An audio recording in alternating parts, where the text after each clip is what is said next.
என்னதான் சொன்னாலும் ரொம்ப போர் அடிச்சிருச்சு. உன் பெர்ஃபார்மன்ஸை பார்த்து விசில் அடிக்கிறதா இல்ல கத்துறதான்னு ஒரே குழப்பமாயிடுச்சு எனக்கு. முன்ன பின்ன தெரியாதவங்களை பார்த்து கூட ஒரு சிரிப்பு சிரிப்போமே, அது கூட எங்க? வேணும்னு செய்யலடி, உன்னை நான் கவனிக்கல. ஆனா நான் கவனிச்சிட்டு தான் இருந்தேன். ஒரு ரேடிக்கல் சேஞ்ச். அதுக்கு உங்க பாஷையில என்ன சொல்லுவீங்க? காலப்போக்கில் ஏற்படுற சேஞ்ச், அப்படிதானே? ஒன்ன தேடி திரும்ப இங்க வந்தவன் தான் நான். ஆனா இங்க வந்ததுக்கு அப்புறம் இன்னொரு காதலை நான் தெரிஞ்சுக்கிட்டேன். என்னோட பாட்டி, என்னோட நம்பிக்கை, பிறந்ததுல இருந்து என் ரத்தத்துல ஊறி போன விஷயம்னு தான் நான் நினைக்கிறேன்.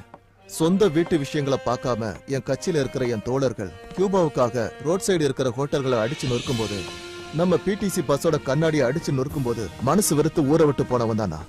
ஆனா இப்ப நான் புரிஞ்சுக்கிட்டேன், என் உடம்புல இருக்கிற ரத்தத்தோட சிகப்பு செங்கோடியோட சிகப்பு தான். செத்து சுண்ணாம்பாகிற வரைக்கும் அது மாறாது. வேணா ஜே, நம்ம இங்க இருந்து கிளம்பலாம். It is dangerous. நம்ம கனவு கண்ட மாதிரி பாரிஸ், லண்டன் இல்லனா டெல்லி எங்கேயாவது போயிடலாம் ஜே. போலாம். ஆனா நாம போயிட்டோம்னா அதுக்கு பதிலா இங்க நிறைய பேர் செத்து போவாங்க. பாவம், அவங்க சாதாரண ஆளுங்க. பல பேரை கொண்டு குவிச்சிட்டு நாம ஒரு வாழ்க்கைய ஆரம்பிக்கணுமா? I'm losing you, Jay. I can feel that. ரொம்ப தூரம் போயிடாதீங்க ஜே, ப்ளீஸ். Hey.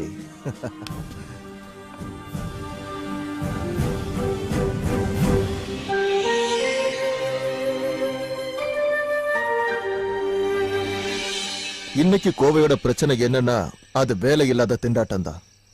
வேலை இல்லைங்கிற வெறுப்பை காட்டுறதுக்காகத்தான் இவங்க பல நேரங்களில் வன்முறையில் இறங்குறாங்க. இங்க மட்டும் இல்ல, உலகத்துல எந்த மூலையிலும் அப்படித்தான். நீ என்ன சொல்ல வர்ற? புதுசா ஒரு பார்ட்டியா? இங்க இருக்கிற பார்ட்டியோட பஞ்சாயத்தையே தீர்க்க முடியல, அதையே மக்களால தாங்க முடியல.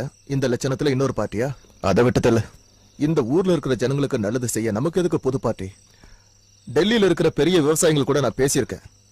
ஆனா அவங்களுடைய எந்த ஒரு பிரச்சனைக்கு நம்ம கூட இருப்போங்கிற நம்பிக்கை அவங்களுக்கு வரணும். புதுசா ஒரு விஷயத்தை கேள்விப்பட்டேன். திருப்பூர்ல இருந்து சேலம் வரைக்கும் ஒரு வித்தியாசமான காட்டன் கார்னி.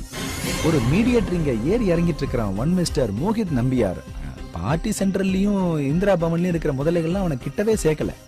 அந்த ப்ராஜெக்ட் இங்க தொடங்கிருச்சுன்னா இந்த இடத்துக்கு அது பெரிய நன்மைகளை செய்யும்.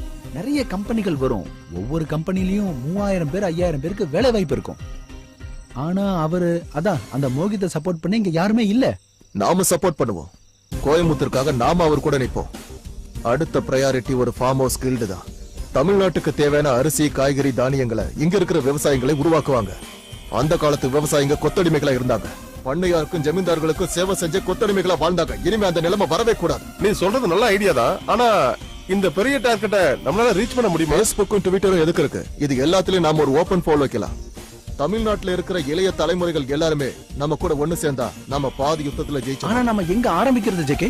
இப்ப வர சோசியல் நெட்வொர்க் சைட்ல எல்லாம் நாம ஒரு புதிய வெப்சைட் ஆரம்பிக்கலாம். The new Coimbatore. அதோட இன்னொரு பேஜ் த நியூ கம்யூனிஸ்ட்.